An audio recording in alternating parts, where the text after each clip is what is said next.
the department, as well as our staff and interested parties. Without any any further delays, are there any apologies? Good morning, Chair. Good morning, honorable members and our guests. I received the following apology. Mr. Lorima, he is not attending the meeting today, and also the Minister, Chair. Those are the apologies I received for today. Thank you. Okay, thank you very much. Without any further delays, please, please bear with my apology. I'm using the phone. I forgot my my other gadgets. So, but also there is a network challenge where I am. I wanted just to show my face. I will take off the camera just to reinforce the network. Please indicate if I'm not audible enough for the sake of the meeting, because I may not hear myself that I'm not audible. But Ari and Ayanda, can you flag the agenda?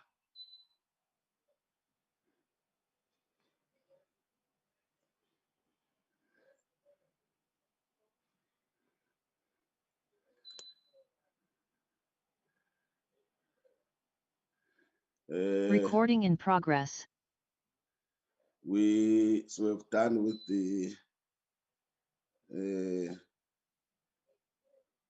there is the briefing by DMR on what is this thing? I just say on the international treaty amendments on the international treaty on what do you call this thing?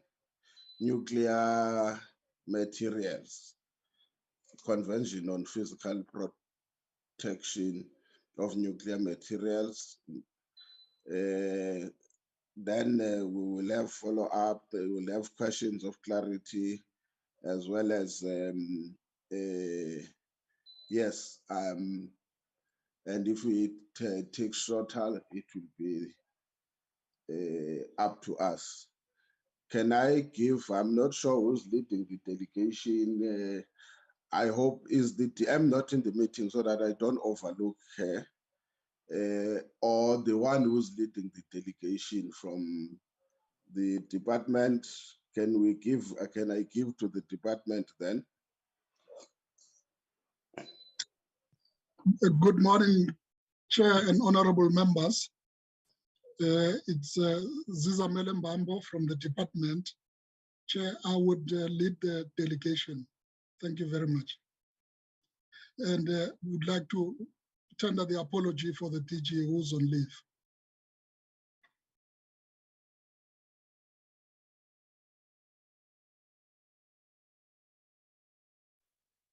Continue, the power is in your hands. Thank you, Honorable Chair. I'm with the team from the department, Chief Director Elsie Monale, who's in charge of the Nuclear Non-Proliferation and Radiation Security, and the Director, Dr. Mahamba, who's in charge of nuclear security. Dr. Mahamba would, with your agreement, Chair, share the presentation for the department.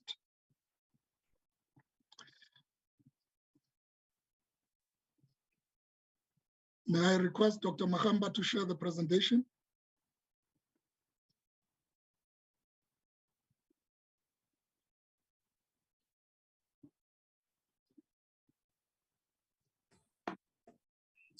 Mr. Mbambu, we're still struggling with the connection. I don't know, we just got a cut out from our system. We're still struggling to join. Okay. Sorry, he already joined. I just accepted him and gave him the hosting rights. Thank you.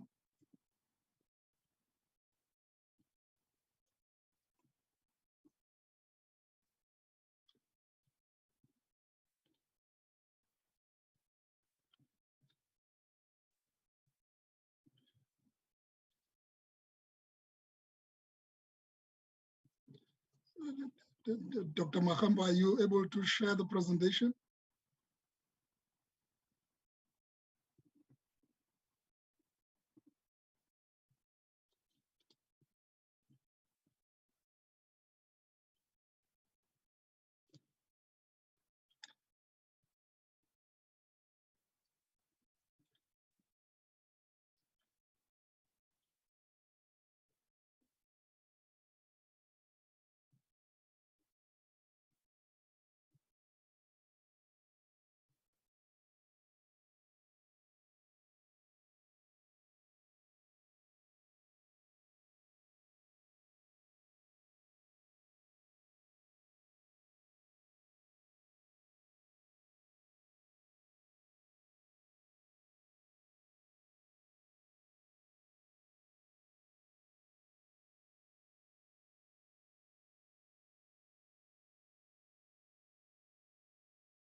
Move to the next slide.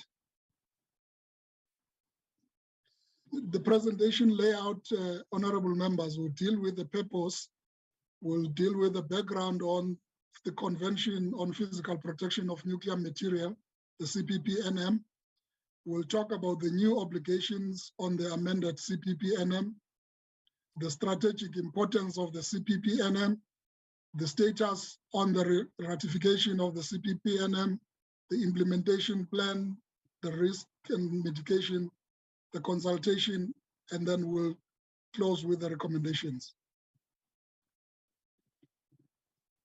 The purpose of the presentation is to appraise the Portfolio Committee on Mineral Resources and Energy on the tabling in Parliament, the acceptance and the ratification of the amendment to the Convention on the Physical Protection of Nuclear Material, the CPPNM, in terms of Section 231, subsection 2 of the Constitution. We've attached the presentation as the amendment as Annexure A. And also then to recommend that the Portfolio Committee on Mineral Resources and Energy support the acceptance and the ratification of the amendment to the Convention on Physical Protection of Nuclear Material be tabled in Parliament in terms of Section 231, subsection 2 of the Constitution. As a matter of background to the Convention on Physical Protection of Nuclear Material, CPPNM, is the only legal binding international undertaking in the area of physical protection of nuclear material. The CPPNM was adopted in 1979 and entered into force in 1987.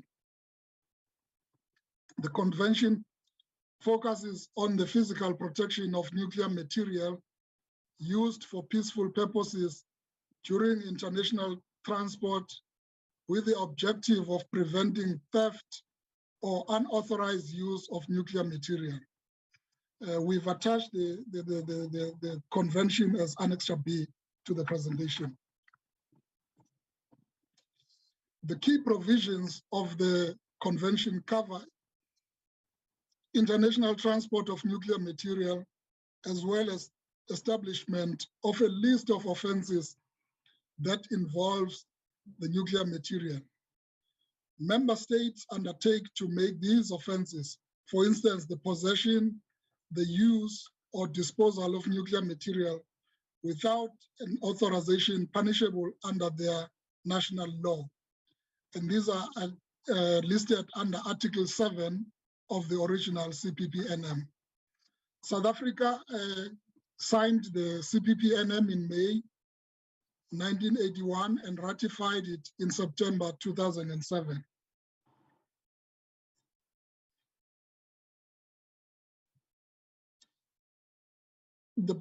As part of the background to the convention, the 9/11 or 11 September 2001 incident for the attack in the US resulted in the following: the increased security concerns of large-scale terrorism of nuclear facilities prompted the initiation of the amendment to expand the scope of the convention, considering terrorism as a threat to nuclear facilities. Hence, the amended Convention on the Physical Protection of Nuclear Material. State parties to the CPPNM adopted by consensus an amendment to the CPPNM to strengthen its provisions on the 8th of July 2005.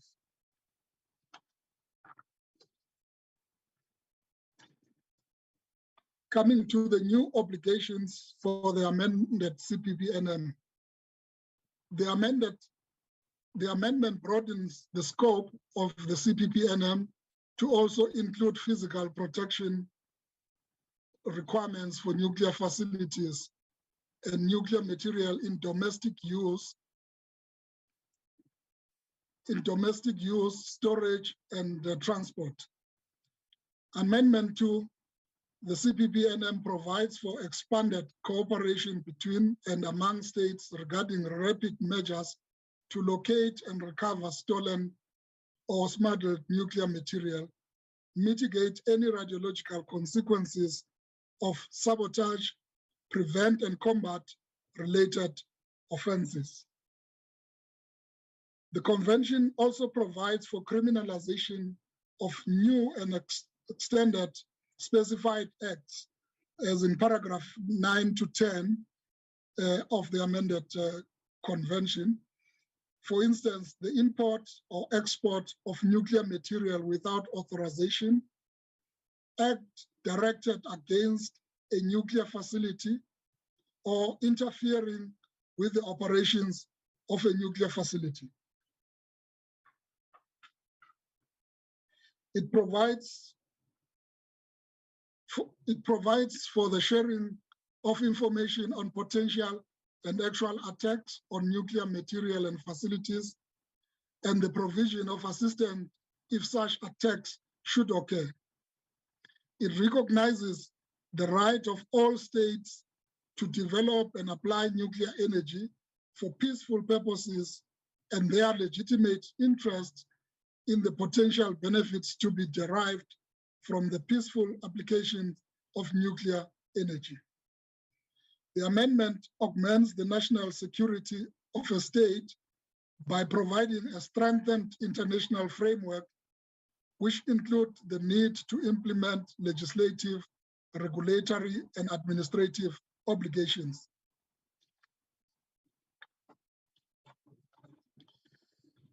Protection of nuclear material is indeed one of the most effective ways of preventing or mitigating the catastrophic consequences that could result from terrorists gaining access to nuclear material. Security of nuclear facilities is also recognized as an important aspect that needs national and global attention. Nuclear safety accidents at nuclear power plants and other nuclear facilities have demonstrated that the environmental and economic impact of these accidents can be severe.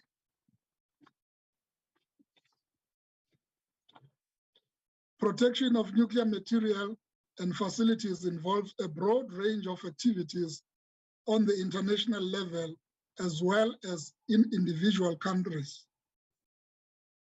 International law recognizes that each state has a responsibility for implementing these measures and for providing adequate protection for the material in its possession.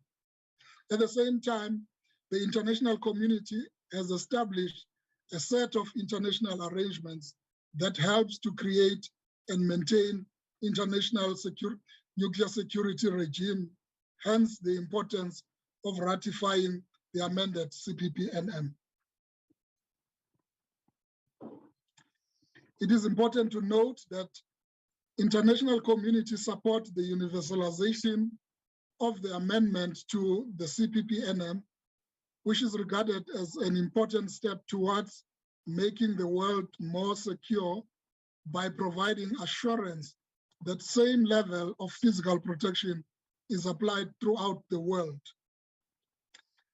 It is recommended that South Africa accept the amended CPPNM to affirm its commitment to providing adequate protection for the nuclear facilities within the Republic and nuclear materials in domestic use, storage, and transport, to enable the Republic of South Africa to continue its efforts in securing supply of energy through the diversification of energy sources as envisaged in the IRP.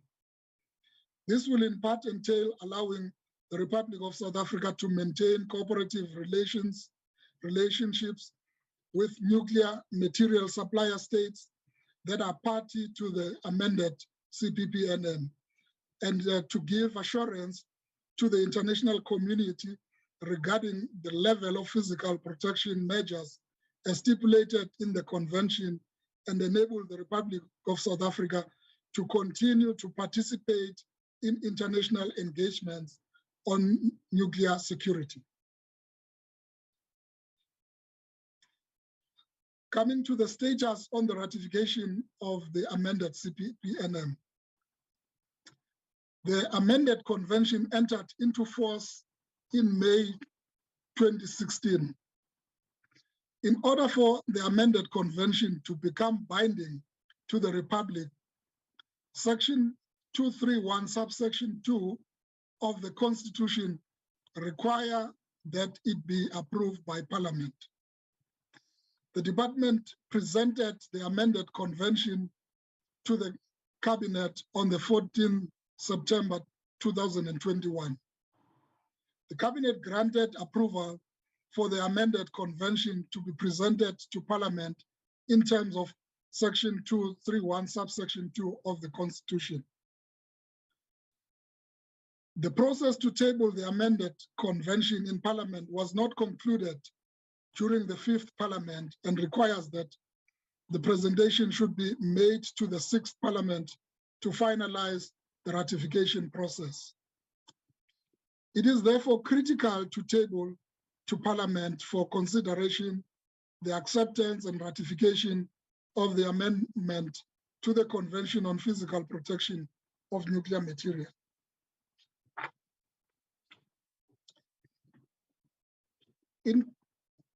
Next slide. In terms of the implementation plan, the provisions of the amendment to the CPPNM will be implemented in accordance with the legislative process as stipulated in the Constitution of the Republic of South Africa. The implementation of the amended CPPNM provision will be in accordance with the following: the National Nuclear Energy Act 1999, Act number 46 of 1999, the National Nuclear Regulator Act 1999, Act number 47 of 1999, the National Key Point Act of 1980, Act number 2 of 1980, the Protection of Information Act of 1982, Act number 84 of 1982, the National Strategic Intelligence Act of 1999, Act number 39 of 1994, the Protection of Constitutional Democracy Against Terrorist and Related Activities Act of 2004, Act number 33 of 2004, the Minimum Information Security Standard document, and the Design Basis Threat, and any other relevant legislation. Next slide. In relation to the risk and risk mitigation, not ratifying the amended convention will result in the following. South Africa will not be contributing to the priority 7 of the MTSF 2019 to 2024. That is a better Africa for all, which is aimed at promoting regional global integration and improve peace, security, and stability on the continent. The convention provides for cooperation between and among states to implement rapid measures to locate missing nuclear material and addressing consequences of radiological release. South Africa will not be contributing to priority number 2 of the MTSF 2019 to 2024, that is economic transformation and job creation, which is to secure supply of energy.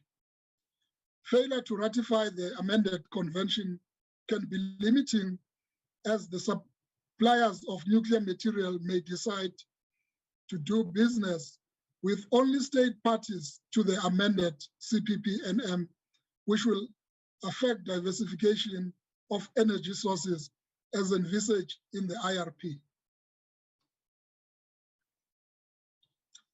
Nuclear security is becoming a prerequisite for cooperation in peaceful use of nuclear energy, science, and technology. Individual supplier states may not supply the Republic of South Africa with nuclear material or equipment, including fuel, based on the fact that the Republic of South Africa has not ratified the amended CPP-NM. Current nuclear installations such as Kubec Nuclear Power Station, the Nuclear Technology Product, the NGP, South African Fundamental Atomic Reactor Installation Safari 1 rely on imported raw material and may not have access to such for operations. Also, the new envisaged nuclear installations, such as the multipurpose reactor, the MPR, the nuclear new build program, the NPP, the central interim storage facilities, CIFs, may be impacted. This will negatively impact the Republic of South Africa's economy. If a member state does not accede to the amended convention, it could be limited from participating in the CPP-NM review conferences and other nuclear security events. To mitigate the risk, it is crucial for South Africa, for the Republic of South Africa, to ratify the amended CPP-NM. In as far as the consultation is concerned, the amended CPP-NM was submitted to both the Department of Justice and Constitutional Development, the Office of the Chief State Law Advisor, and DERCO, Office of the Chief State Law Advisors, International Law, for advice. Both departments confirmed that the provisions of the amended convention are consistent with domestic laws of the Republic of South Africa and international laws. The department collaborated with other key stakeholders on matters of nuclear security. In terms of the recommendations to the Honorable Committee, it is recommended that the Portfolio Committee on Mineral Resources and Energy note that the amended CPPNM was submitted to both the Department of Justice and Constitutional Development, Office of the Chief State Law Advisor, and DERCO, Office of Chief State Law Advisors, International Law, for advice. Both departments confirmed that the provisions of the amended convention are consistent with the domestic laws of the Republic of South Africa and international laws. It is also recommended that the committee note that Cabinet approved the amended convention to be tabled in Parliament in terms of Section 231, subsection 2 of the Constitution. It is also recommended that the committee support the acceptance and ratification of the amendment to the Convention on Physical Protection of Nuclear Material be tabled in Parliament in terms of Section 231, subsection 2 of the Constitution. I thank you.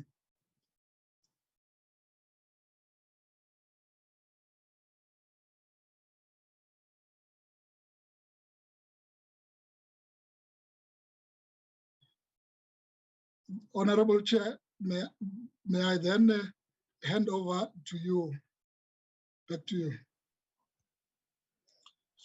I thought you were going to deal with the amendments as proposed also, or you think your presentation is enough? Thank you, Chair.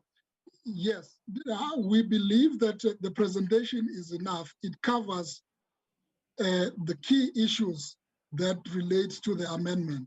We had also submitted as an Annexure A the amendments to the convention, which is quite a comprehensive document. But what we've sought to do with this presentation was to cover the key points around the amendments, and the other exhaustive list of issues are contained within that Annexure A, which is an amendment to the convention.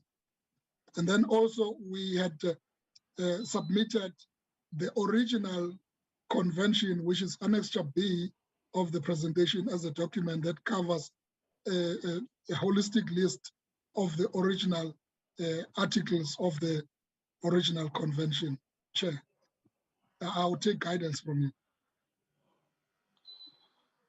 Okay. Okay, no, it's fine. Except if honorable members have got a take. Honorable members, are there any questions of clarity or comments?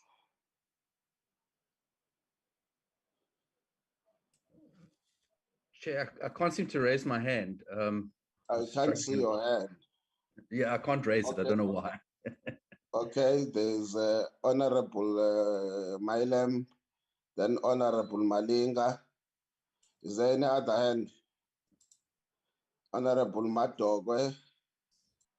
Yes. Any other hand? Okay, it's gonna be Honorable. I'll come after Honorable Matogwe. It's gonna be Honorable Mailem, Honorable Malinga, and then Honorable Matogwe.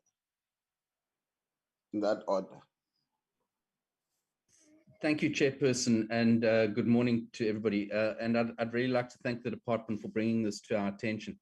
Chairperson, I have a couple of concerns. The first is something that has bothered me for a while now, and that is the length of time it takes to bring these international treaties to the committee for consideration and to Parliament for ratification. You know, this treaty was signed in 2016, or this amendment was signed in 2016.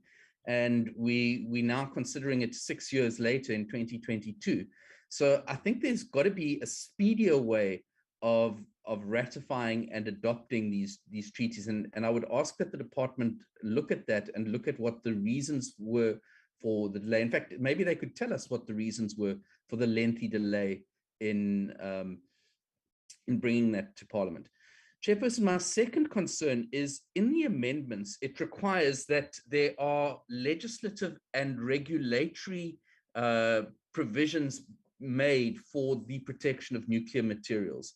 And I'd like to know how far we are in terms of actually putting those regulatory and legislative provisions in place, and what time frame we are looking at in order to be compliant with this treaty. Thank you, Chairperson.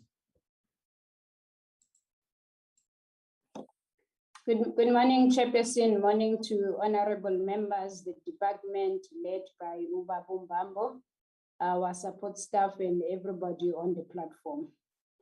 Chairperson, the department needs to be prepared because we had to wait for them to fly the presentation.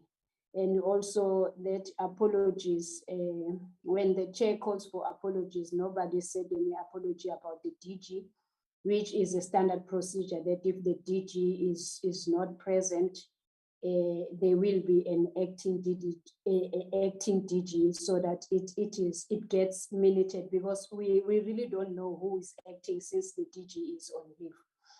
Chair, let me welcome the presentation by Uba Bumbambo on the amended Convention on Physical Protection of Nuclear. And my questions are as follows, Chair. One of the strategic importance of the amended CPPNM is that security of nuclear power plants and nuclear facilities is recognized as an important aspect that requires national attention. Most importantly, Chair, the guaranteed security of nuclear power plants and nuclear facilities requires advances in technology systems and skills. Considering that there is a growing number of highly skilled and experienced nuclear technicians and engineers who are currently living Kuberg, how will the department ensure that nuclear power plants and facilities are managed by competent people to prevent catastrophic consequences? And how will the department recruit or retain nuclear technicians and engineers, given that there is a worldwide demand of Kuberg's nuclear experts? The second one, Chair, will be the amendment further broadens the scope of the CPPNM to also include physical protection requirements for nuclear facilities and nuclear material in domestic use, storage, and transport.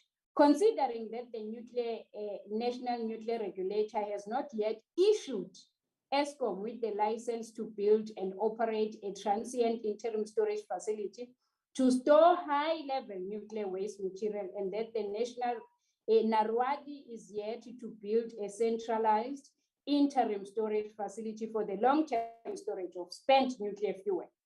How will the department then mitigate against potential storage shortage for nuclear waste material and spent nuclear fuel?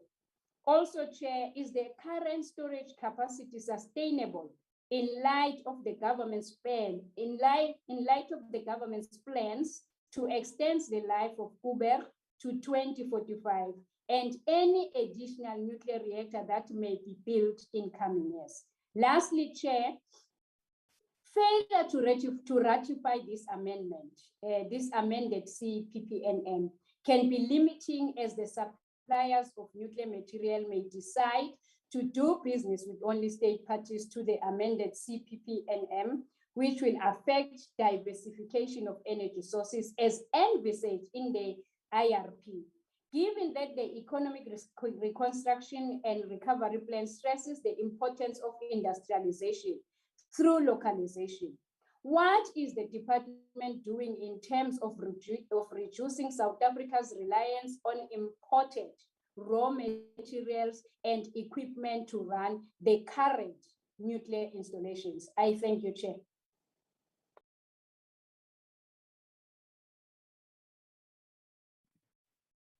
Thank you, Chair. I'm just gonna request to switch off my video for network purposes. I also would want to welcome the report. I think some of the questions have been covered, but I also just wanted to perhaps say that we had, or I had expected the report to go into detail in terms of the amendments that we're supposed to be speaking about today. But I think the response that we're getting is that there are annex charts and there is some reference, but we thought that you would go into detail in terms of what those amendments were and what the implications were.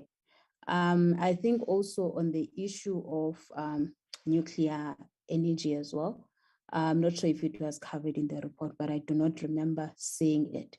But it's on the issue of who would incur the costs of number one, cleaning up in the event that there's an accident or in the event that there's a spillage of nuclear waste, and who would be responsible for waste disposal as well. And I am asking this because I think that there was a report that was tabled around August 2019 in the International Atomic Energy Agency, wherein the then Department of Energy and also the National Nuclear Regulator had indicated that financial provisioning for decommissioning of nuclear products continues to be accumulated on a monthly basis since 1984. But it was then also later found out that there isn't really any money that has been set aside to pay off those costs. And there was supposed to also, there had been a proposed radioactive waste disposal fund in around 2008, which was also supposed to assist. And until around 2019, there was still nothing or no report. Perhaps can you be getting a report in terms of whether there is money that has been set aside to make sure that the cost of nuclear plant decommissioning is not on the shoulders of the taxpayer or the citizens. Because sometimes what happens in most cases is that we foresee the cost implications of some of the things that we undertake as entities or as the department. We do not put money aside, and then after a while, we apply for bailouts, which therefore means that the costs that we knew on time would be incurred, we put them on the shoulders of taxpayers. So what are there any, is there any fund that has been set aside or any fund that has been established? And has there been any money that has been put aside to make sure that in terms of waste disposal and also in terms of decommissioning nuclear products, that our cost does not lie on the state or on the taxpayers, but there's money that is set aside. Thank you very much, Chair. Thank you, Honorable Madokwe. Mr. Mbambo and your team, can you respond? Thank you very much, Chairperson and the honorable members for a comprehensive list of questions. I will respond, and then the team also would make input as when necessary.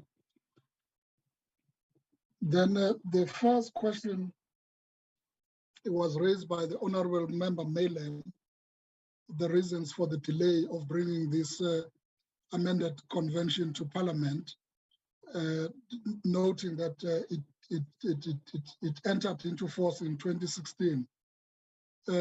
Honorable member Mayland and the committee members, the department started with the process in 2018 of recommending the approval of this amended convention by Parliament.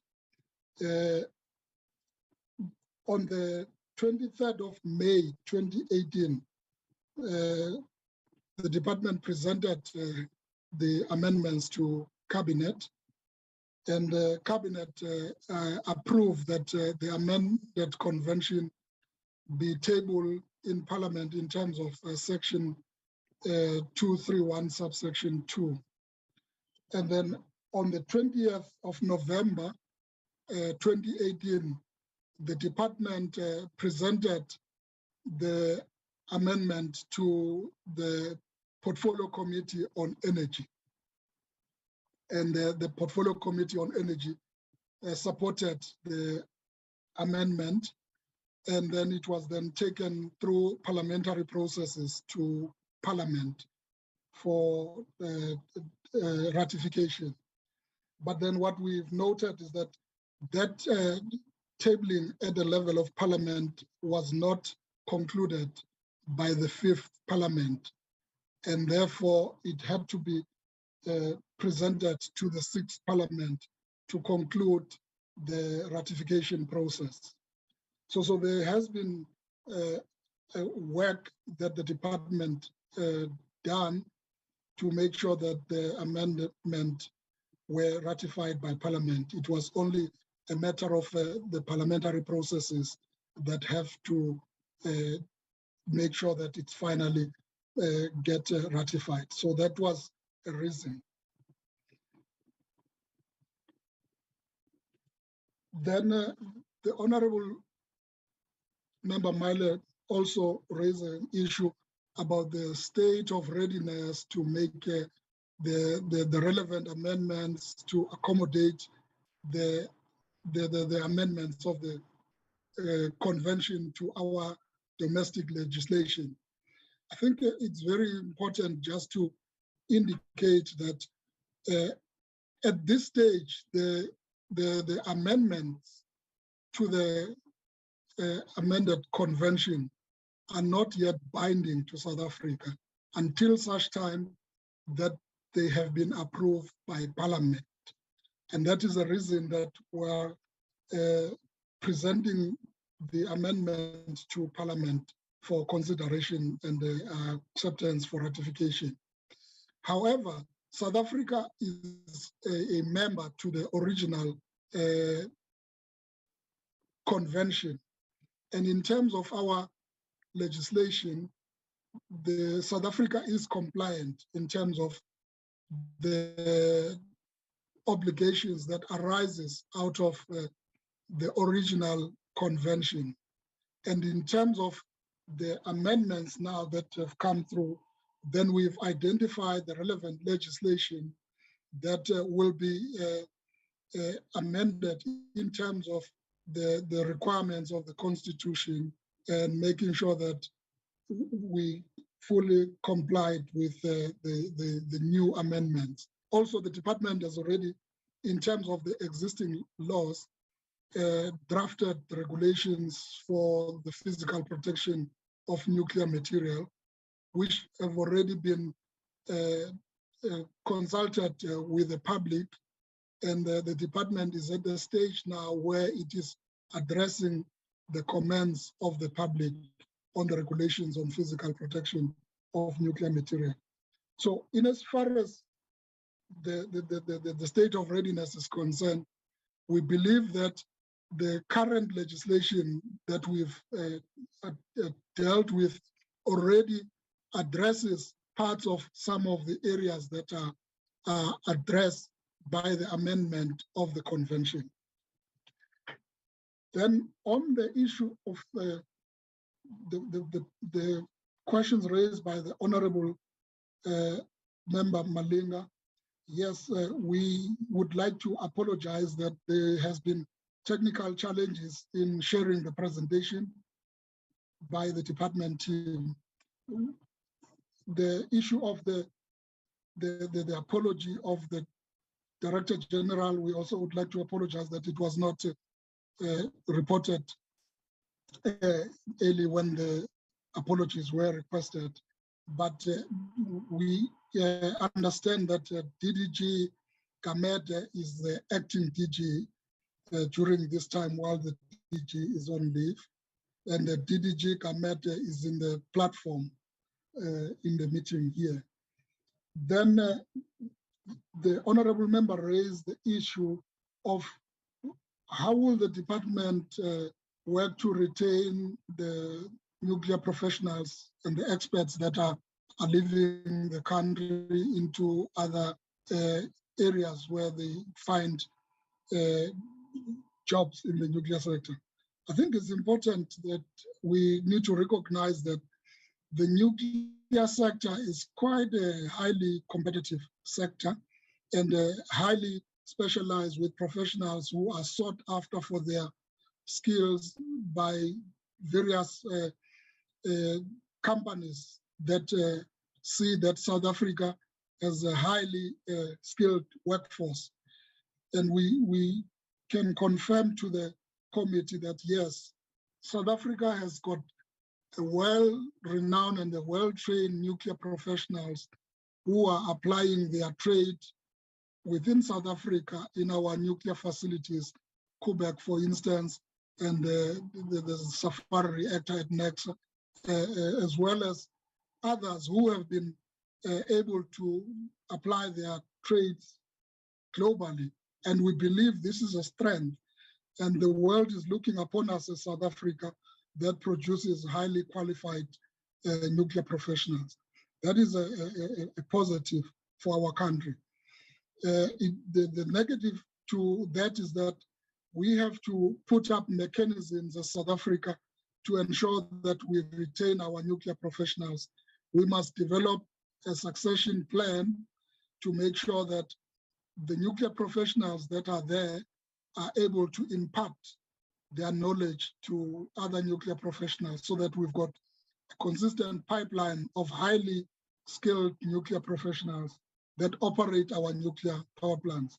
And as part of the preparations for the nuclear new build, the department is developing a skills development and the training program that needs to ensure that we sustain our level of highly skilled nuclear professionals. Then also the honorable member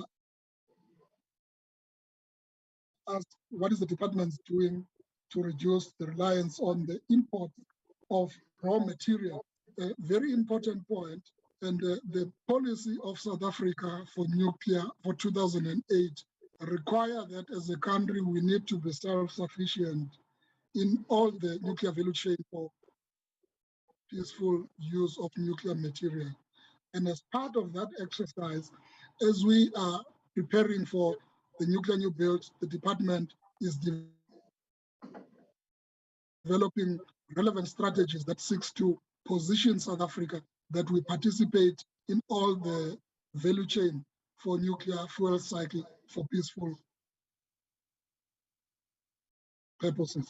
And already we have entities that have got, for instance, is a state entity whose mandate is to ensure that we participate in doing the research and development in the nuclear fuel cycle for peaceful purposes. Then also the honorable member raised an issue about the storage capacity of our facilities for high-level radioactive waste. I think it's important just to assure the honorable member that in terms of the design of our South African nuclear facilities, these nuclear reactors are designed such that they can store all the waste that's generated on site during their operational lifespan. So the policy of government in as far as the high-level radioactive waste is that all that radioactive waste is stored on site.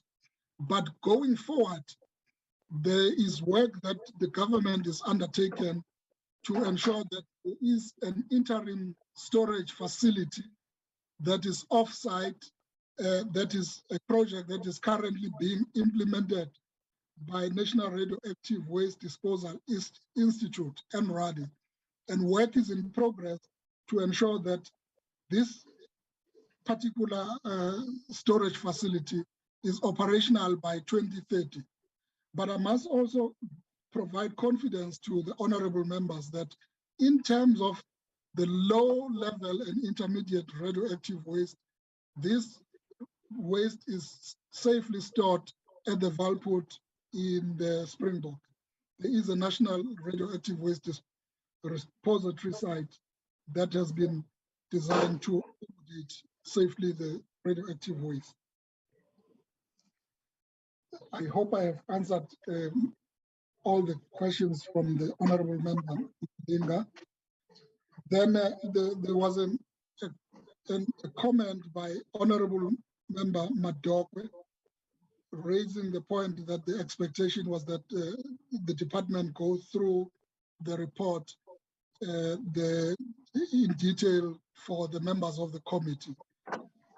We will take guidance in this one, but we had sought to put a presentation in a manner that extract the high-level key points in terms of what the key amendments are of the convention and what the implications are for South Africa. And we had sought to go in quite detail to indicate what is the strategic importance of these amendments to South Africa, and also pointing out specific risks that we are advising the committee that if we are not as South Africa ratifying these amendments, they pose the risk for our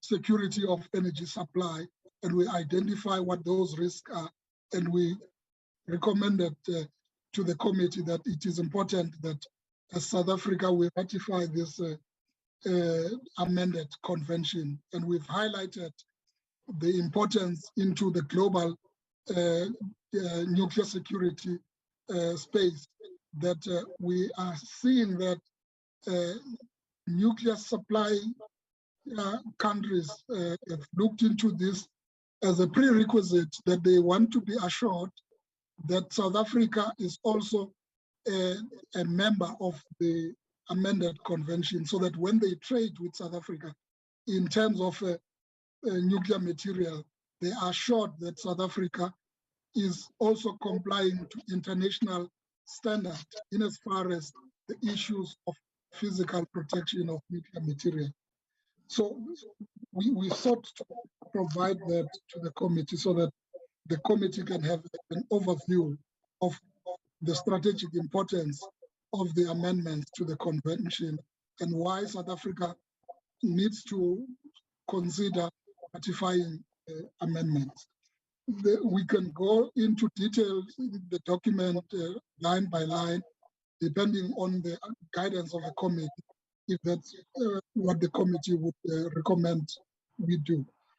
Then the issue of who's responsible for waste disposal in case there is an accident. Our policy is such that the radioactive waste is highly regulated in South Africa by the National Nuclear Regulator Act and also by the National Radioactive Waste Disposal Institute Act 53 of 2008.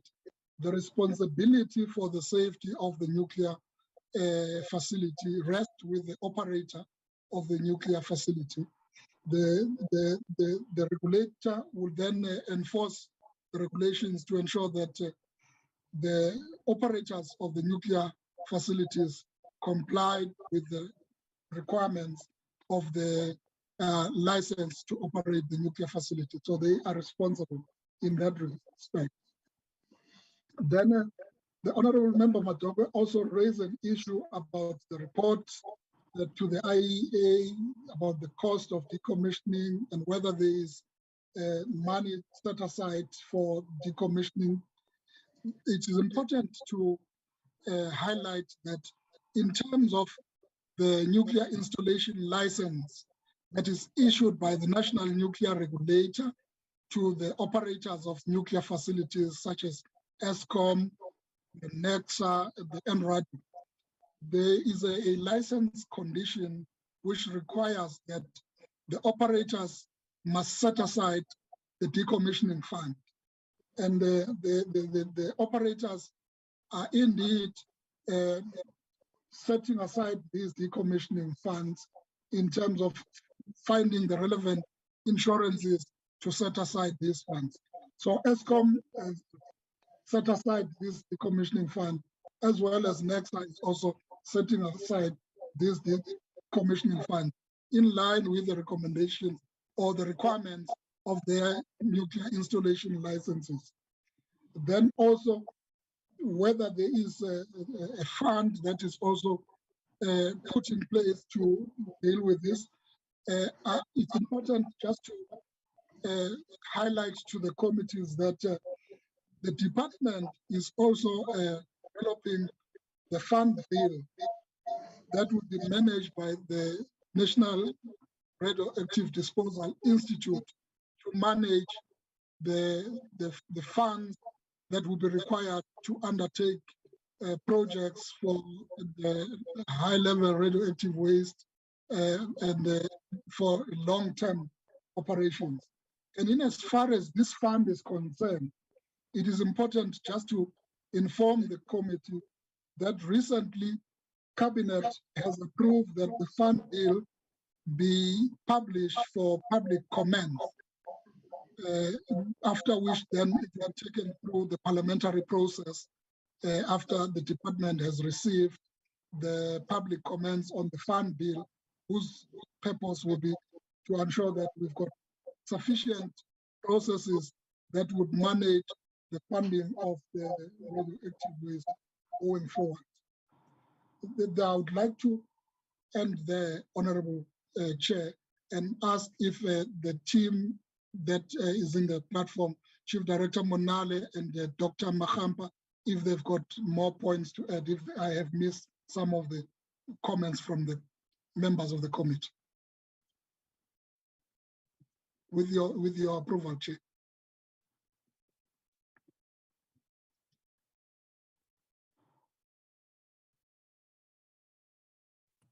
Yes, Chief Director Monale. Thank you, Chairperson. Thank you, Mr. Mbambo. All protocol observed.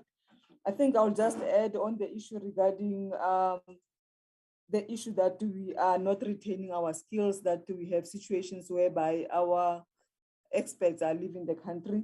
And I think Mr. Mbambo has answered it well. I also just want to add that in terms of that, the International Atomic Energy Agency and South Africa have an integrated nuclear security support plan. In this plan, that's when we put in the training requirements such that we ensure that we keep our workforce well informed or keeping them well aware of what is happening in the industry and ensuring that their skills are always upgraded. So in terms of that program, we are also ensuring that even if we might be losing people, but we have to ensure that we have the relevant skills to address matters related to nuclear security as well as the nuclear technology. And then also in terms of security, just to indicate that the department is working together with the State Security Agency to deal with matters related to the threats that are facing the nuclear industry. So all our projects that we are dealing with in the department related to nuclear energy, we are working together with SSA to ensure that the threats are well identified and addressed accordingly. Thank you.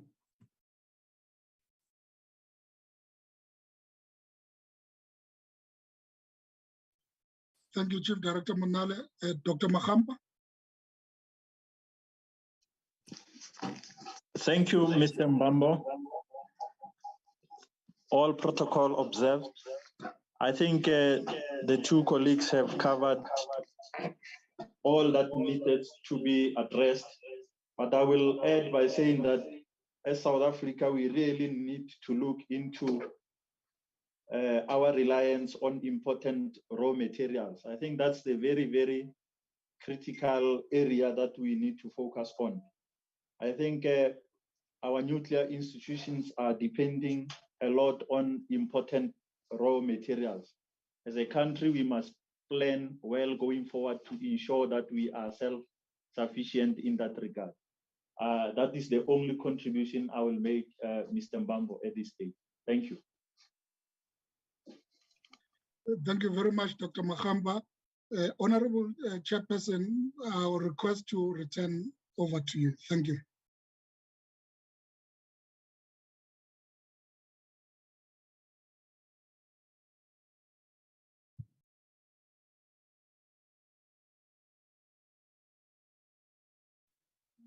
Sorry, you will bear with me as I say I'm using the phone, and the times when there is a call coming in, it competes with the session I'm in.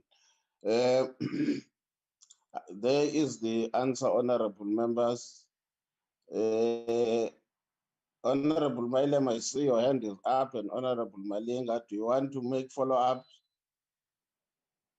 Or is the old hand?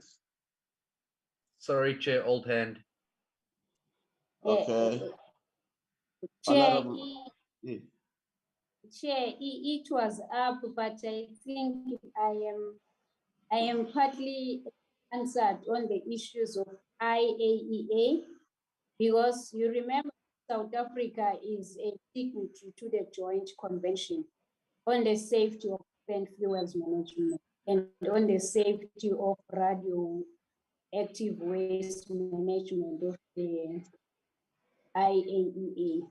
But Chair, I just wanted to check with the department that given the above statement that I've just alluded to, how will the department ensure that this intention is not in contravention of the joint convention, since nuclear waste will be stored on site at Kuberg, and Eskom, as the utility responsible for generating waste, will be tasked with managing it? Because I think I did not get the surname of the lady who spoke just after Babumbambo, that she spoke about the skills that people are trained on how to deal with nuclear and all that. But training a person and dealing with nuclear is two different things. So my follow-up question, Chair, is based on that Eskom as a utility is irresponsible for waste, which will be tasked to manage it. Eskom cannot even manage keeping the lights on in the country. Is the department certain about tasking Eskom with that? Also, Chairperson, I think she also answered on the issue of security, because nuclear needs to be protected, even the plants that will be holding this nuclear against terrorists. Working with state security does not give me the sense that what are the measures in place. I know that security details, sometimes they don't get to be publicized to the public, so that we don't get access easily to facilities that needs to be nationally guarded by state security. What measures does the department have in place to safeguard the current nuclear installations against exposure to theft that may result in terrorists gaining access to nuclear material? Apart from the fact that they say they are working with the state agencies and state security, and currently, what is the department busy with to ensure that nuclear that is being installed, it does not get into the wrong hands? Thank you very much.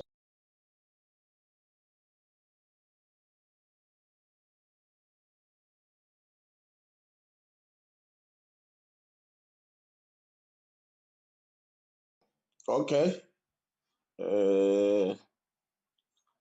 Any other follow-up? Okay, Bambam, you want to respond?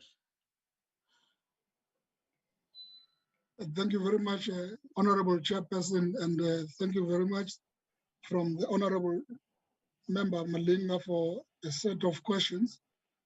I think I'd like to first start with this question of the measures that the department put in place to deal with the current nuclear industry, our facilities. It's a very important question, Honorable Chair. In terms of the measures that the department is putting in place, in terms of the Nuclear Energy Act 46 of 1999, the department issued the authorization to nuclear facilities to use nuclear material for peaceful purposes and trade with different companies. In fact, it's important just to inform the committee that nuclear plays a very critical role into our economy. The department has authorized about 274 companies that are trading with nuclear material in South Africa and abroad, which contribute quite significantly into the economy of the country. And as part of the measures that the department puts in place is that as the department conduct compliance assurance at the various entities that have been issued with authorization. In other words, the department appoints inspectors that go into the nuclear companies on a quarterly basis and on a frequent basis as the need arises to go and inspect that the measures put in place by the different companies that have been authorized are compliant with the conditions of their authorizations, as well as in conducting its inspections, the department inspect in accordance with the international standards, the INFOSEC 225, to make sure that all companies meet the International Atomic Energy Agency standard for physical protection of nuclear material. That's one part of the measure that the department does. And we rigorously monitor these companies on a regular basis, and we compile the reports that indicate the state of compliance of the nuclear companies with the nuclear physical protection standards in the country and the Nuclear Energy Act of the country. And also important is that department is the country is a member of the International Atomic Energy Agency. So the country is bound by the International Atomic Energy Agency obligations in as far as the Non-Proliferation Treaty of Weapons of Mass Destruction. So the country is also signed a safeguards agreement with the International Atomic Energy Agency. And the safeguards agreement obliges the country to allow the inspectors from the International Atomic Energy Agency to come into the country to conduct the safeguards assurance to make sure that the nuclear material in our nuclear facilities is used for peaceful purposes that is providing the socio-economic development in our country. And also the department, during the visit of the inspectors from the International Atomic Energy Agency, sent our local inspectors to go with the International Atomic Energy Agency inspectors to make sure that they verify that the material is used for peaceful purposes. And in our assessment over the time that we are the member of this international treaty, all the nuclear facilities have been compliant with our international obligations, as well as our domestic laws in as far as compliance with the physical security and the peaceful use of nuclear material. Then also, how will the department ensure the amendment of the CPPNM is not in contravention with the joint convention on the spent fuel as well as waste management? Very important point that the Honorable Member Malina is raising. We are the signatory and the member of these two conventions, that is the Convention on Physical Protection of Nuclear Material as well as the convention of joint convention on spent fuel as well as waste management. And to make sure that these two conventions are not in conflict with each other in terms of the obligations that they impose to the country. We have checked this with the Chief State Law Advisor from DERCO, Chief State Law Advisor International Law, as well as the Chief State Law Advisor, the Department of Justice and Constitutional Development. And both these departments have confirmed that this particular amendments of the Convention on Physical Protection of Nuclear Material are consistent with the domestic laws as well as the international law. So we are confident that there is no conflict in terms of the one of the conventions contravening the other convention. Then the honorable member also raised the point to say, why do you entrust ESCOM with the responsibility for managing the radioactive waste?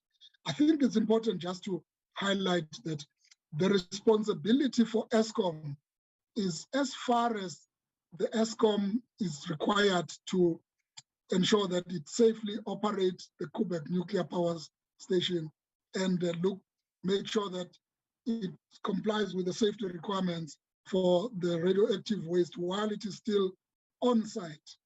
Once the responsibility of the radioactive waste management moves off-site, it is then the responsibility for National Radioactive Waste Disposal Institute, which is an institute mandated by the law to ensure that the radioactive waste is managed safely on a national basis.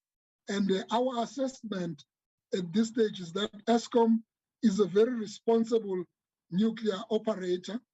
It has got highly qualified nuclear professionals that have operated the Quebec nuclear power station safely for more than 30 years.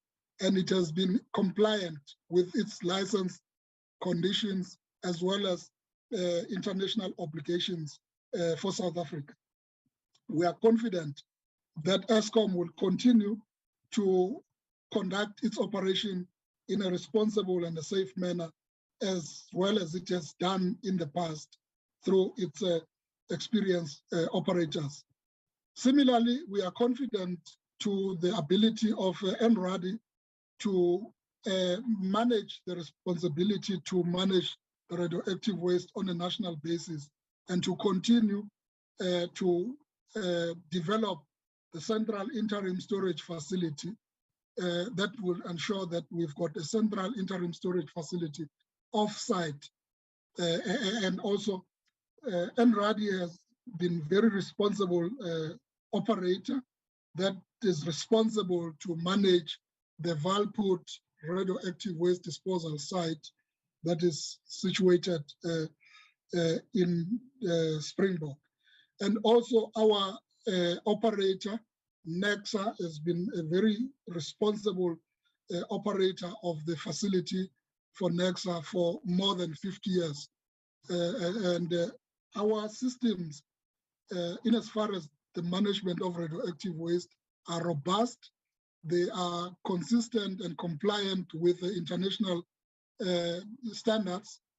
Our national nuclear regulator enforces the regulations nationally to ensure that the operators of nuclear facilities comply. And as far as we are concerned, this has not been a problem in terms of these operators complying with their license conditions.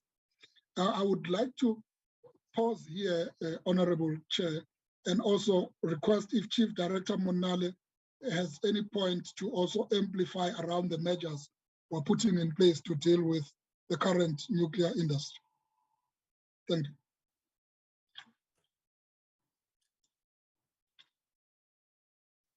Chief Director Monale? Thank you, Mr. Mbambo. I think we have covered them all. Thank you.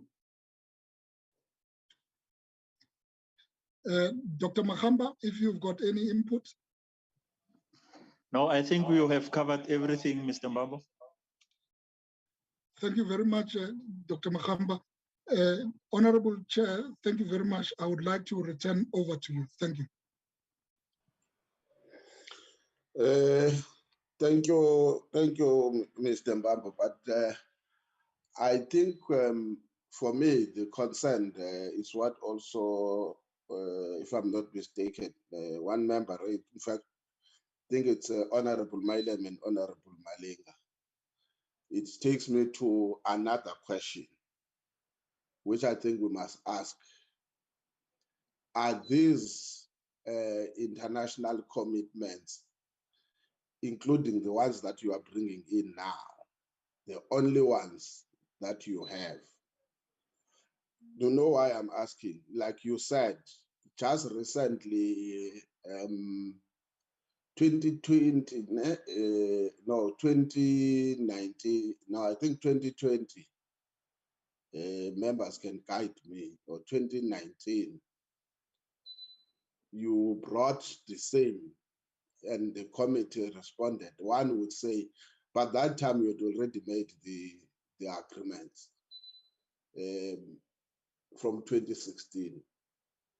Now, my fear is that we're dealing with something of 2016, which might happen that there is one of 2019 or 2020, even 2021. Yes, maybe 2021 might be too close, because I think for me, in addition to what you were talking about, yes, we must look at what is in the best interest of our country and South Africans in general. But at the same time, we must have some degrees of measure that we can behold or can be held to certain standards. And I think those amendments seek to ensure that there is a body of fairness, but also there is an area of commitment, that there are certain standards that we measure ourselves against our counterparts across the globe. Now, I'm someone who is, I don't like to keep things hiding. Once you raise issues of this nature now, when there is a crisis in the East, perceptions may come and say, oh, hey, because there is a fire somewhere. Now we then remember, let's find a way also to commit ourselves to certain things that may have, I'm just saying, at a perceptional level. My appeal will be, try by all means that when some of the things come true, in terms of our commitments, international commitments, let's try by all means to make them relevant at that point and at that moment, so that they don't get contaminated by other things or new developments that are taking place. I don't know, maybe you can help us just to fast track some of these things so that we deal with them, not at a point where an assumption could be made that they might be sterile, there are new developments. Now there could be new amendments on top of what we have. I don't know whether you want to give us in your checklist, is this the only one that is present, or in 2 years' time again, we may get something that we could have finalized now? You want to comment on that, Mr. Mbam? It's just a process matter for me. Thank you very much, Honorable Chair. And you're raising a very important point. Whether is there any international obligations or convention that the department will bring to the committee. I think it's important just to highlight that, yes, there is another one, but this is now an agreement on the research and development on nuclear technology in the African region, AFRA, which has been amended, and the state parties in the African region have agreed on the amendment. And then we had submitted this also in Parliament for Parliament to approve that amendment. It's only an African region treaty regarding the research and development on nuclear science and technology that the members have agreed upon. It's called an AFRA agreement. It's now in Parliament. We will await to be advised when it's taken through for discussion by the committee. That's the only one that is in the horizon at the moment. Then that's how I would indicate in terms of the expectation, whether is there any other international obligations that the department plans to bring to the committee for discussion.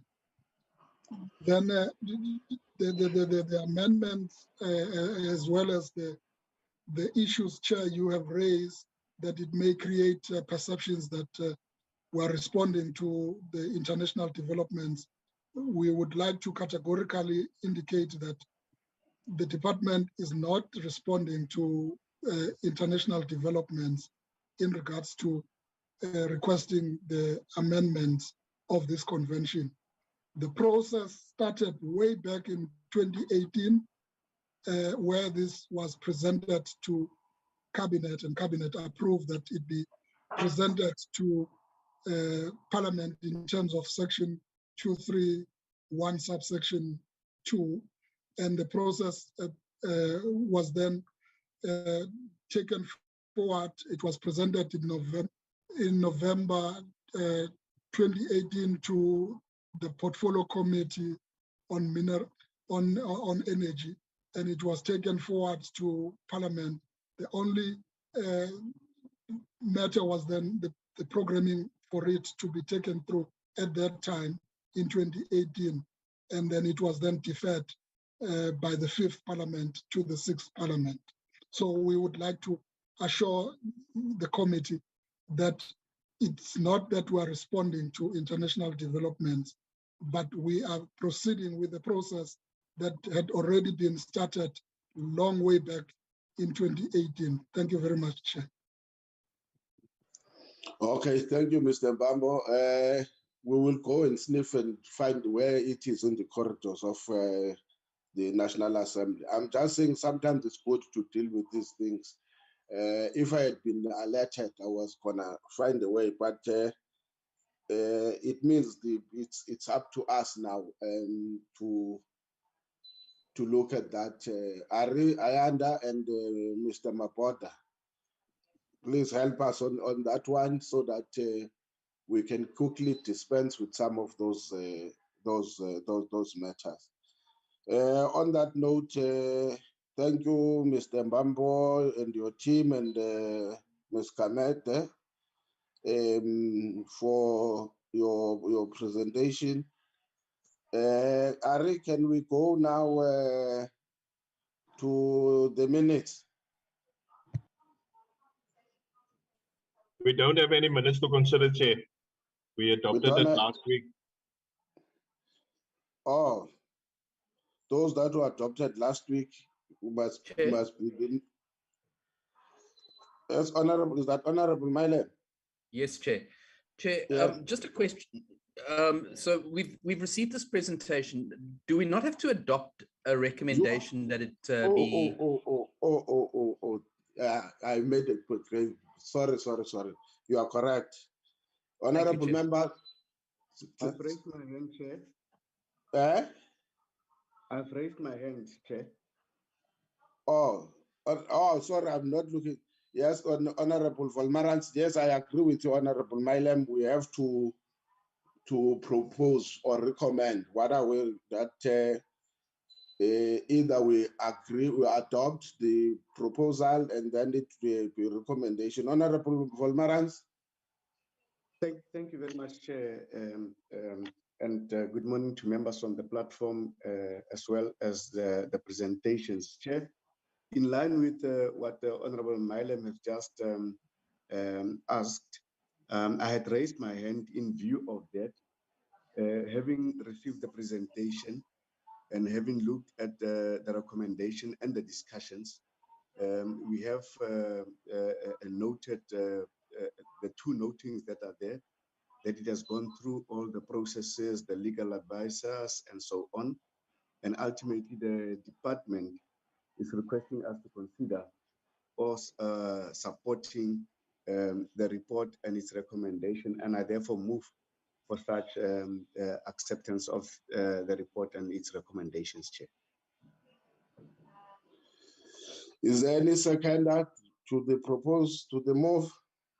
Chair, I second. Thank you very much, Honorable Malem. Is there any objection? In the light of that, it means the committee unanimously recommends the adoption of the proposed amendment and will be referred accordingly to the House.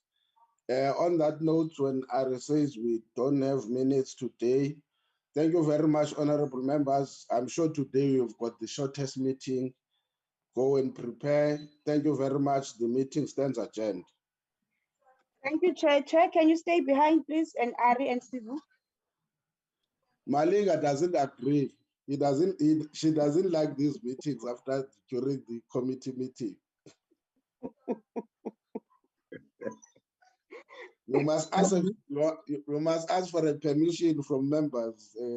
Memalinga, can you sit? Thank you very much, Chairperson. Okay.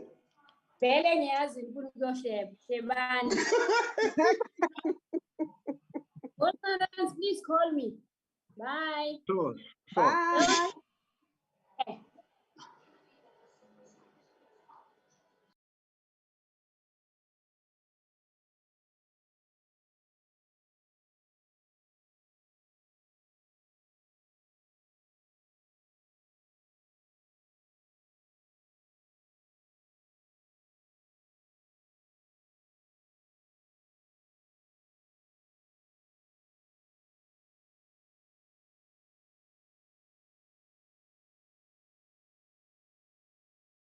Recording stopped.